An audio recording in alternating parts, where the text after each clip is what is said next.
Hello and welcome to the first ever Collaborate Virtual, the free online instalment of our annual conference Collaborate. If you're like me, you're probably going to be licking your wounds this morning after last night's heartbreak, but at the same time, very proud to have players like Sterling, Rashford, Mount and Saka represent this country. Congratulations to all those watching from Italy. I hope your heads aren't too sore this morning. So over the course of this week, we're delighted to bring you some of the leading thinkers in design and bringing you talks, interviews and panels to share the value of collaboration and why it is important to foster a collaborative mindset. Before I introduce our first talk, I'd just like to say a big thanks to our sponsors, CX by Design and Balsamic.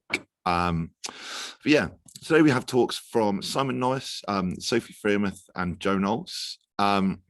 There's still time to register for this afternoon sessions from Sophie and Joe, so please do grab your free pass if you haven't done so already. You can grab that over on Eventbrite. For our first talk, opening up the event is Nomensa CEO and founder Simon Norris with his talk, The Art of Collaboration 2.0. In this talk, Simon will explore collaboration from the perspectives of the individual, the team, and the organization. Please, as always, say hello to each other in the chat. Make sure your settings are switched to panelists and attendees so that everyone can see your messages. And do let us know if there are any issues with the stream. We are using auto-generated captions for this webinar. Some of these may not be 100% accurate. However, when we share the talks publicly on YouTube, we will ensure the transcripts are accurate. So without further ado, I will hand over to Simon to kick things off. Good morning, everyone, and welcome to a week-long session of talks about collaboration. This is our 8th year running this event. And I kind of like to start off and say that back in 2018, I did a talk called The Art of Collaboration. In that presentation, I wanted to make a very strong case for the relationship between collaboration and designerly thinking, designerly practice. And I kind of think of collaboration as a superpower, a team's superpower, something that really allows us to raise our games in terms of the way that we design and the way that we think about design. In this presentation today, I kind of want to go a little bit deeper. So this is the Art of Collaboration 2.0. So first things first, let's start with a little definition.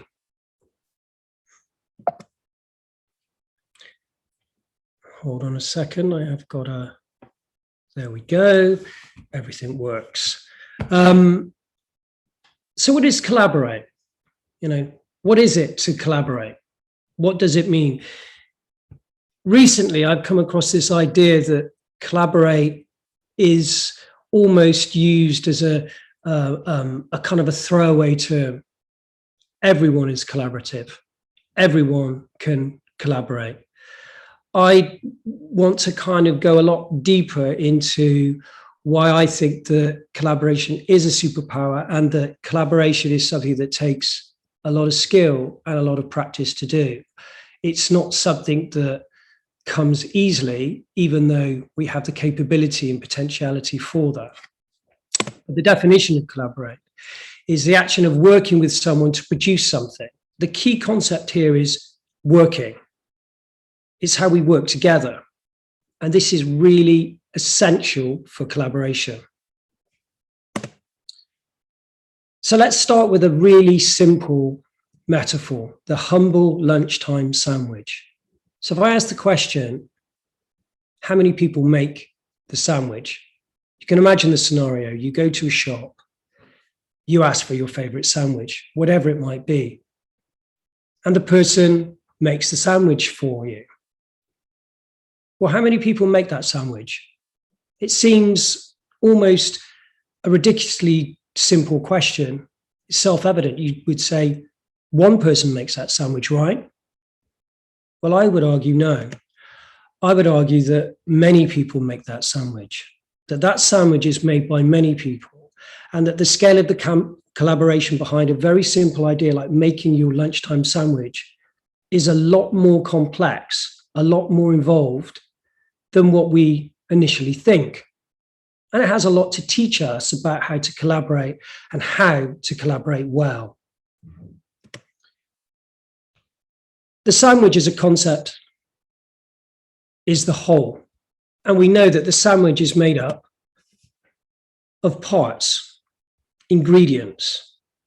And collaboration is a lot like that.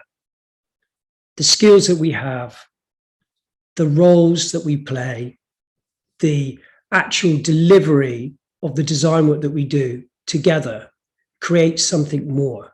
It creates something gestalt. And this is really, really important because that's kind of what collaboration is. It's really difficult to say, I'm going to basically get really good at collaborating. It is better to say, I am going to get really good at the skills that support collaboration. Subtly different, but completely relevant. And why is collaboration important? Well, as I said in 2018, and as I kind of push more today, collaboration is related to designerliness, designerly thinking, designerly practice. And we know that organizations that are design-centric tend to outperform those that aren't. In this graph here, you can see the design value index over a decade, where they looked at a number of design-centric organizations against a baseline of the S&P 500, which is an index in the United States. And there was a massive difference in performance by a staggering 211%. That's quite something.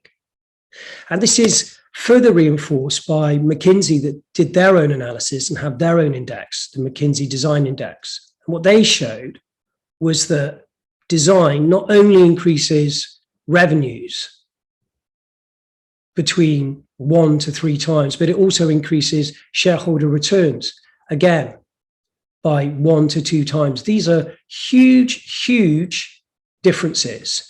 Differences that organizations that are thinking about performance are going to be taking note about the importance of design. And as I've said, at the heart of design is this deeper idea about collaboration. So let's look at collaboration from 3 perspectives: from the individual perspective, the team perspective, and the organizational perspective. Let's start with the individual. What are the skills and characteristics of a collaborative individual? Well, firstly, we have to get a very important idea across, this idea of mastery. To be good at something that we want to be good at. And there are many things that we want to master in our lives, not just in our work life, but in our home life as well. Mastery is a very deep psychological motivation that encourages us, something that is tied into how we feel about the things that we do, something that encourages us to have deep autonomy. However, what we know is that mastery is a asymptote. It can never really be achieved. The better we get at something, the harder it is to get better at something. But that shouldn't stop us from aspiring to wanting to improve, to master. So collaboration requires a very, very high level sense of individual mastery. It is something that you aspire to be better at. You aspire, going back to the definition of collaboration, to want to work with people better, to do better work. And mastery is at the heart of this idea. Another idea is this concept of T-shaped practice, T-shaped design. This idea has been around now for well over 30 years, but it's really important.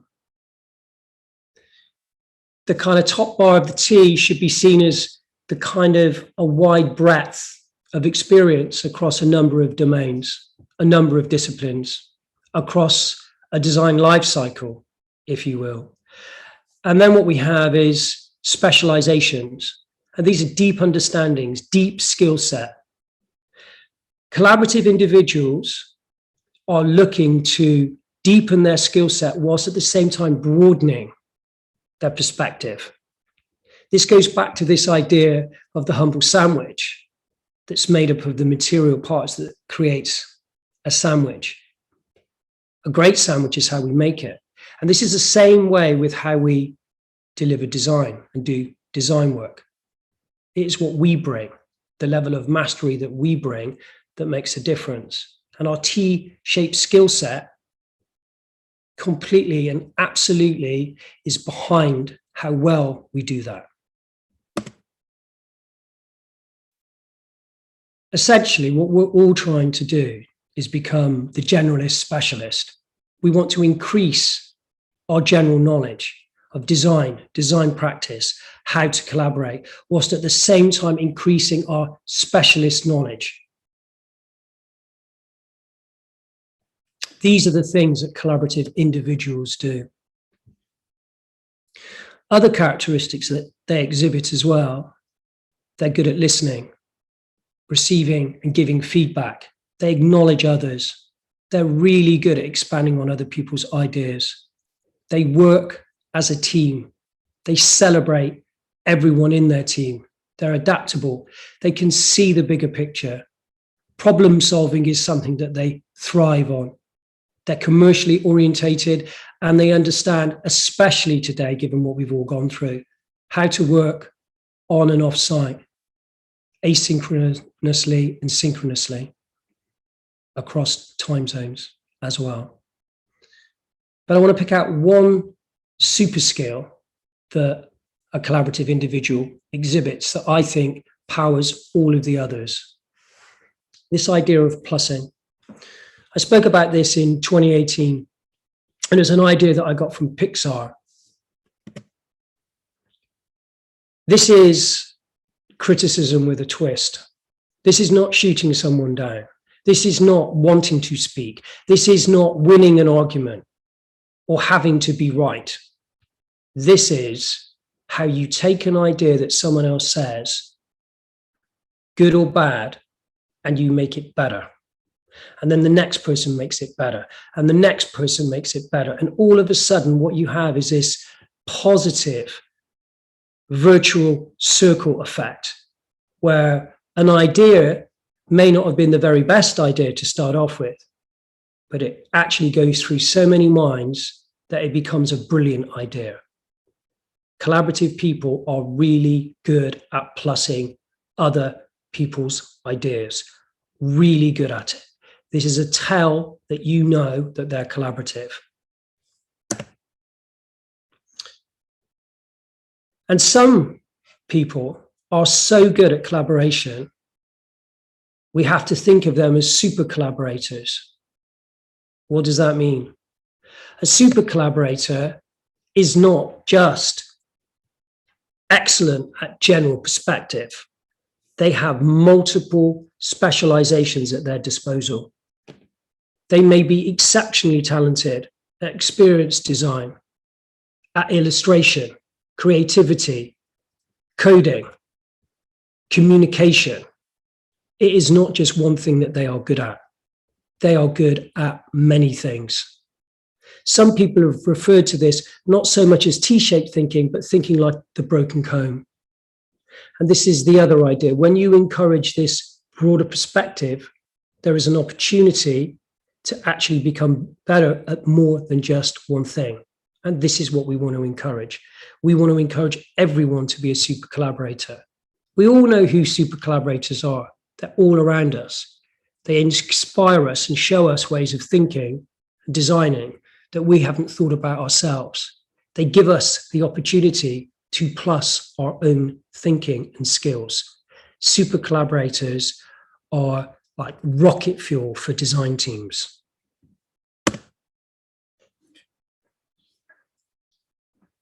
So let's talk about what it is to be a collaborative team. A collaborative team needs to be made up of collaborative individuals. You can't have a team of people and have one collaborative person in there and think that they're being collaborative. You can't have a team and say that they're collaborative because you say that they're collaborative. There are certain things that collaborative teams do. And those things that collaborative teams do are based on the behaviors of collaborative individuals. Aristotle famously said, the whole is greater than the sum of the parts. This is a key concept that was taken by the Gestalt psychology movement. The total is greater than sum of the parts. You see this idea played out with the metaphor at the beginning, the humble sandwich. The sandwich is greater than the sum of its parts. And the reason I'm talking about Aristotle is because Google did research back in 2012, looking at actually what made collaborative teams, what made effective teams, what made some teams better than others at the work that they did. And they discovered that teams could be categorized into two groups. You had the work groups and you had the teams. The difference being that work groups were structured, laid out. This is the team structure that they're meant to have. Whereas teams were flatter, more egalitarian, and they worked or formed around the design problem or design challenges that they were trying to solve. And this is quite important because you might think, well, actually, I'm in a collaborative team or I'm not in a collaborative team. Collaborative teams will quickly swap people in and out, depending on the skill set involved. They will speak to people that, even if they are leading a team, and say, I think this person is going to be better. In fact, it's not so much an argument, it just happens. Because they know and they convince you in the way that they collaborate. Whereas when teams are structured in a certain way, you can tend to go quite a distance before you think, well, are we solving the problem? As whereas collaborative teams are straight on the problem from the beginning, whatever that problem may be. And as we know in design, we are coupling and solving multiple problems at the same time. So collaboration is really powerful here because it allows people to focus on multiple problems or single problems in a very fluid and dynamic way. And what Google found was that one set was better than the other. And it should come as no surprise that teams tended to outperform work groups. This is a very strong endorsement of the idea of collaboration, and an even stronger endorsement that collaboration and designerly practice are highly correlated. So what are the characteristics of a collaborative team? Psychological safety, smart delegation. There are defined roles and responsibility. They take responsibility. There is mutual responsibility, as I previously said. They focus on common goals. They encourage different points of view. There is fair contribution, deep synergy, and individual development. These are the things that collaborative teams do naturally. But let's focus on one idea that's super important. Psychological safety. This is the ability for teams to operate in a way where there's deep trust between other team members so they can do their work in the most productive way possible. That could mean that they're doing work that is not judged because they may make a mistake, because there are no mistakes. There are no weaknesses with psychological safety. It's not about how good you are, because you know that there is someone else that can do something that you cannot. It is the idea that of the team, the whole, the Gestalt. This is the power of psychological safety. It encourages trust and honesty of working together that is very, very powerful. And this sense of psychological safety also reinforces people's ability to learn, to become more T-shaped, and to ultimately aspire to becoming super collaborators, where they can operate across the whole design life cycle. Here we have the Nomensa triple diamond. The difference with the double diamond is that we've added a strategic framing that basically was not there when the double diamond came out. This is really important because the double diamond came out before we lived in a cross-channel, multiple device scenario. Today, we are designing for multiple devices in multiple situations. And that makes the complexity of the design work that we do much more tricky, which means that we have to think strategically, specifically how we frame the design work that we're going to do. You can't just work out the strategy while you're going along.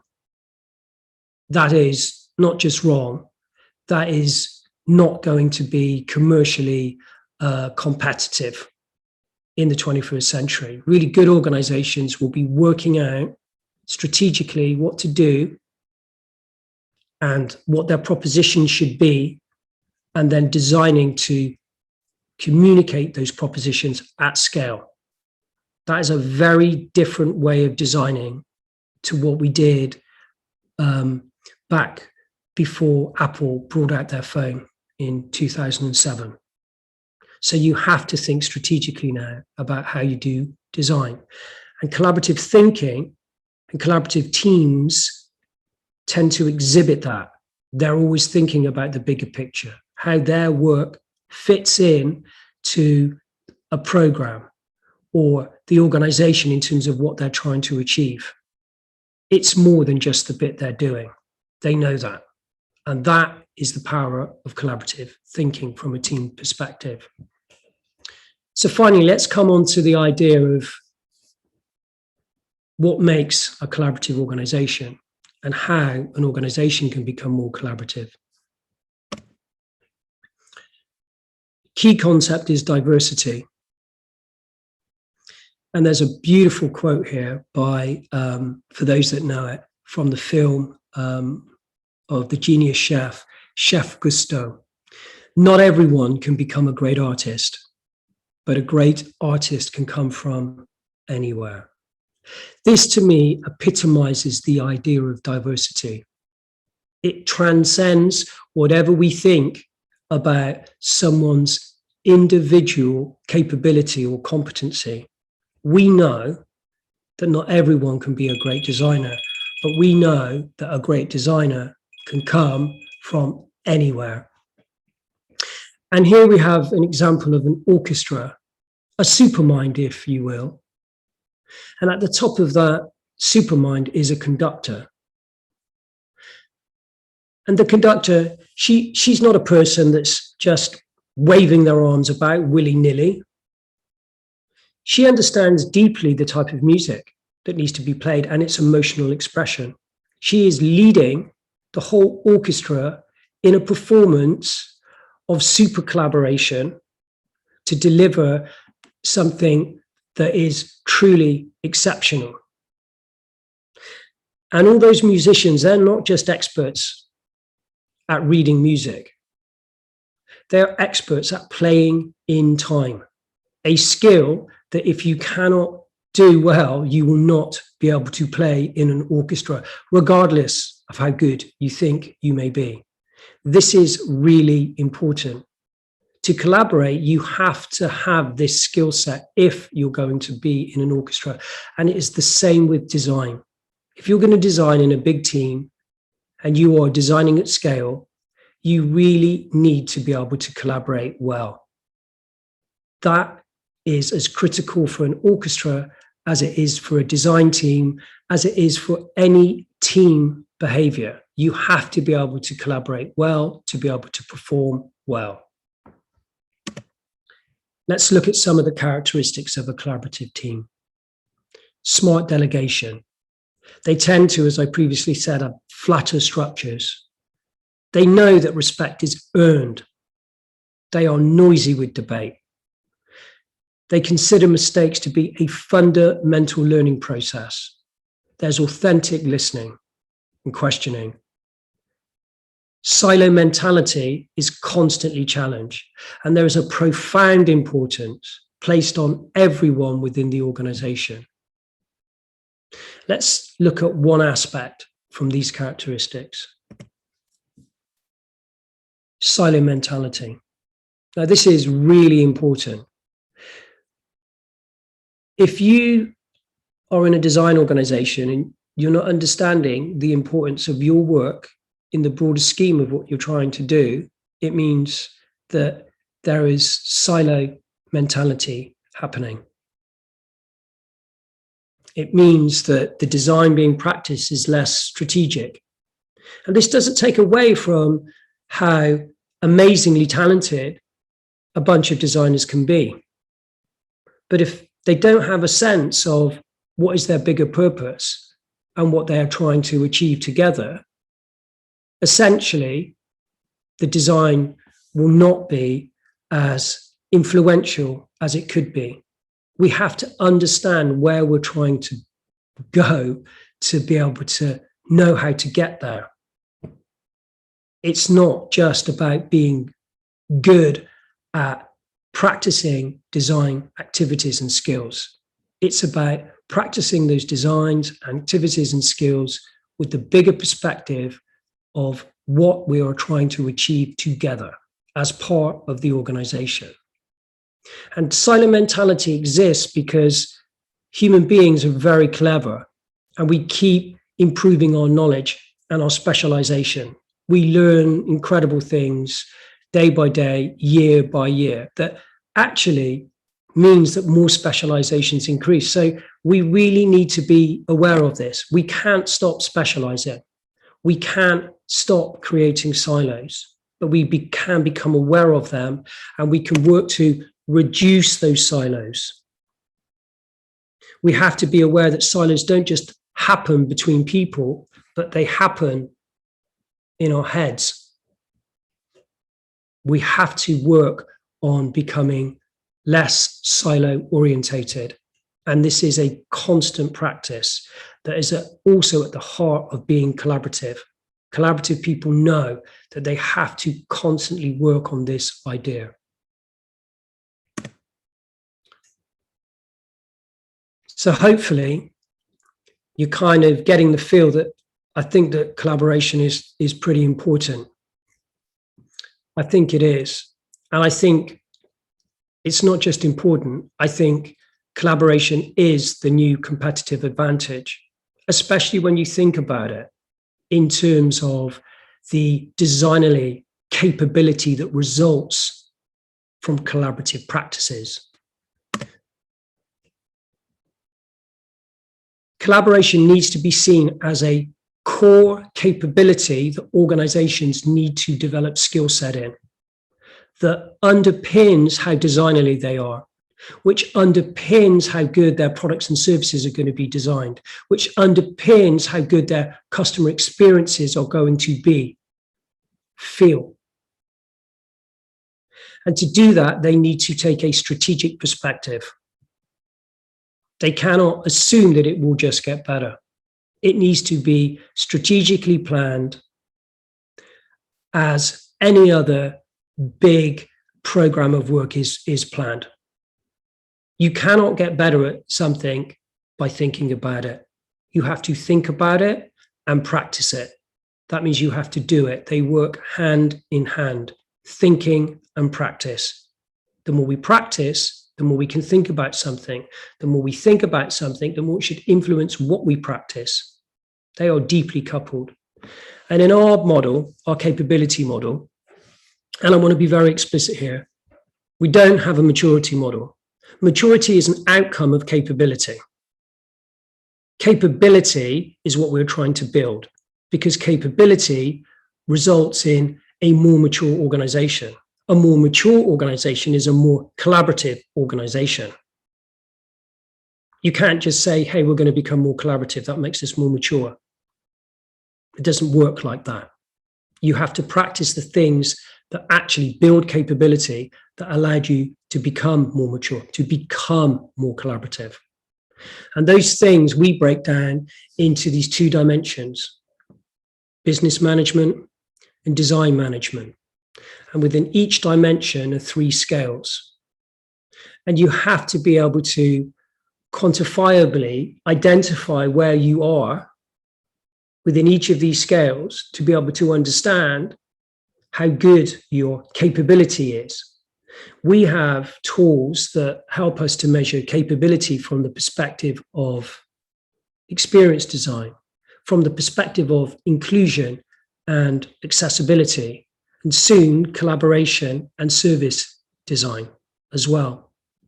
So for me, when I'm thinking about how to support an organization become more collaborative, I'm thinking about what capabilities do they currently exhibit and how can I support them to build those capabilities, because I know that is how they will build their collaboration capability, how they will become more mature.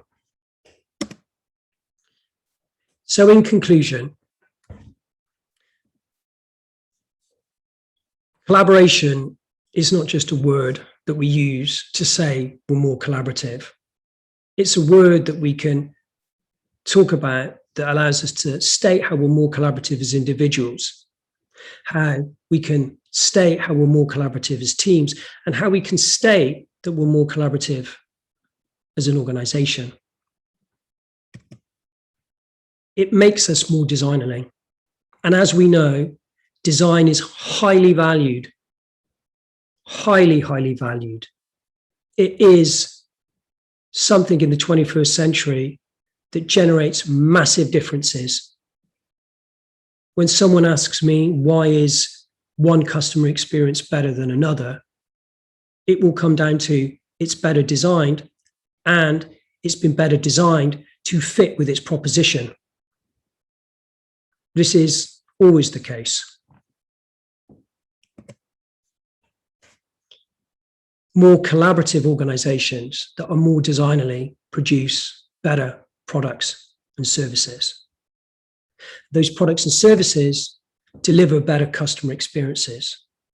And this is really critical because it gives us this deeper idea of scale. And that is really important because the work we do today is only going to become more complex. More devices, more information, more people. It's not going to become less complex. It's going to become more complex, more complicated. So thinking in a collaborative way really helps us to address some of that complexity without feeling so overwhelmed. It allows us to practice this Gestalt mind, thinking about the total by really working on the parts. I've written a series about collaboration, which we'll start publishing this week, that goes into these details that I spoke about today with much more depth than what I've been able to talk about today. We've got a whole bunch of presentations this week that have been highly curated to kind of help people think about collaboration and help organizations support collaborative practices so they can become more designerly. I urge you to watch as many as you can or rewatch them. There's a truly, truly fantastic lineup of people. My kind of design partner in crime from across the pond, as we say, Leo Frischberg, will be speaking at the end of the week.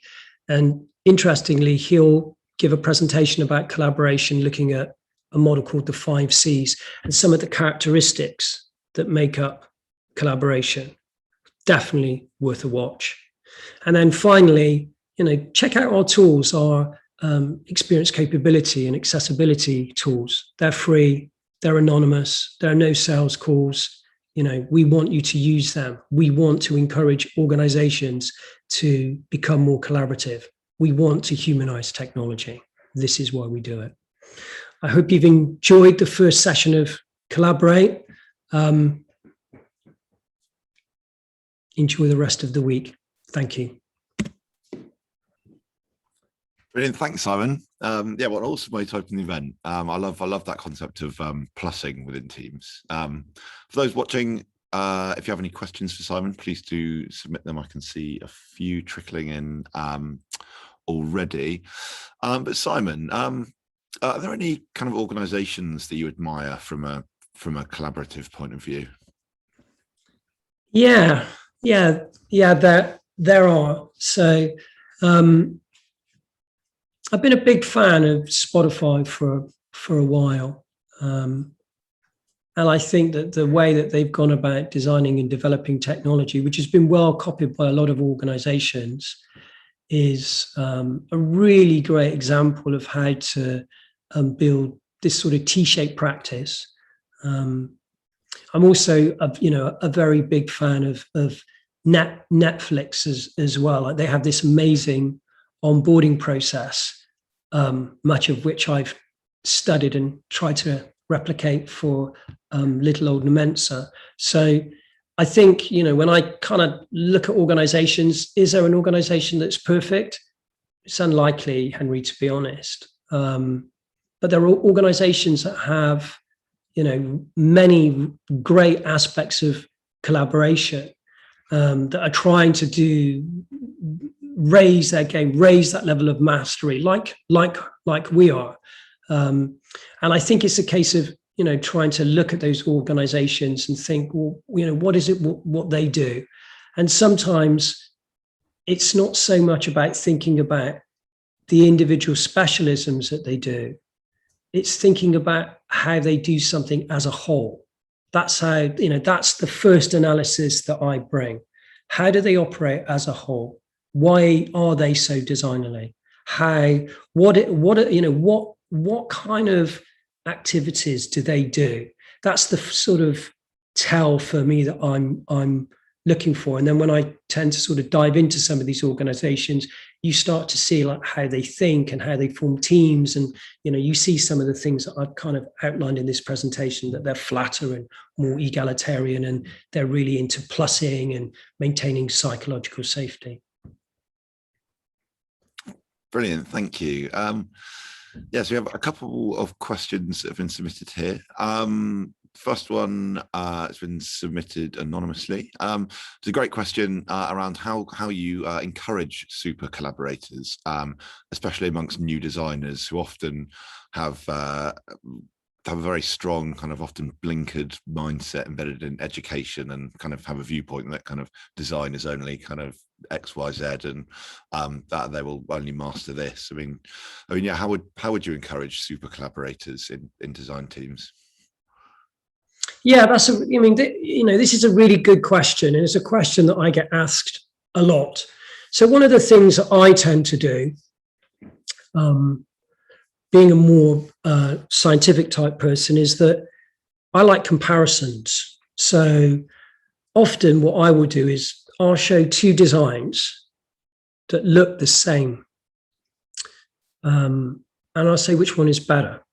Now, from a visual perspective, people will say they're the same. They're exactly the same. How can one be better? And I will say, but one is better. And the point is that you're trying to get people to think beyond the visual in this comparison that I'm making here. And the way that they're better is that one design is significantly more accessible than the other. And I put it to them, and I just allow them to think about that. And I ask the question again, which design is better? If they look the same and one is more accessible than the other, you're not going to say, well, it doesn't make a difference. Well, you might do if basically, you like being wrong. But what most people do is that if they have a sense of collaboration at that point, they're going to be a little bit more open, and it should change their perspective. So I like to give comparisons that bring perspective, because it's really hard to tell people what to do, to tell them they're right or wrong. You want to encourage them to cultivate their eyes to be able to see this for themselves. And unfortunately, some of that comes with experience. And super collaborators are really, really, really good at that. What you tend to find as well is that when you operate within a collaborative team, people that are less collaborative learn really quickly, and they enjoy it. It's kind of like a evolve or die. So I think it's about helping people to see that broader perspective, to see that other people have different specializations that you can draw upon, and how knowing those things will improve their practice, which should improve the broader practice of the team. But, you know, this is kind of human nature, and something that we have to go through. The way I think about collaboration today is very different to how I thought about collaboration 3 years ago, to how I thought about collaboration 5 years ago. So we're trying to cultivate this bigger perspective all the time, to be more broad, to recognize and acknowledge other people's skills. These are the characteristics that we're looking for. Brilliant, thank you. So I have another question here. It's been submitted anonymously again. Just asking about the triple diamond, asking kind of how is the strategy section of the triple diamond different from what is done in creative businesses? For example, the business model canvas and creative business roadmap from UKRI, and also the innovation strategy design framework from Oxford Brookes, and kind of asking the question, does the double diamond need replacing or updating, do you think? Good question. Well, you'll be pleased to know that the double diamond has been updated, and it now does include strategic framing, which is really good. And those, you know, those kind of tools that are mentioned, they're great tools. But the problem is that most organizations don't use those tools. In fact, I've been in organizations where they may have used those tools with different teams because they operate in a silo. So then the first thing that I do is I'll say, right, well, let's get this team cooperating together and communicating together and being coordinated together so they can collaborate. So the difference with the triple diamond is that when someone says, we're going to change a design, the triple diamond is kind of like, well, why are you going to change that design? What's the strategic levers that we're looking to move? What are the outcomes that we're trying to influence? Why are we doing that? How does it fit in the broader perspective? And what we know is that when designers have this greater sense of what they're actually able to influence, it empowers and inspires them more. It makes them feel more significant in the work that they do. Because often the kind of strategic components are completely separated from the design components. And really what you want is the strategic framing to completely encapsulate the design components. As you do, you want the design components to do the same to the development components. You want this cascade of strategic thinking moving across the organizations. And I always encourage clients to look at the unicorn businesses because they do this really well. They look at a market, they think about a value that they can bring to that market, and they design for that value. It's not so much about how good are our designers, how good is our technology. It's really rare to see any unicorn business go on about their technology. They know it's about their ability to identify a proposition that has super scalability, that adds value beyond and what exists within a market. And that is very, that's something that you can't do if you start basically at the design perspective. You can't iterate your way to a competitive advantage, or you can, but it may be very costly. Or it may be that other organizations become aware of that and can outcompete you. So what we do, and what I would always recommend, is you always want to strategically frame all of the design work you do, especially in the 21st century, especially given how complicated it is.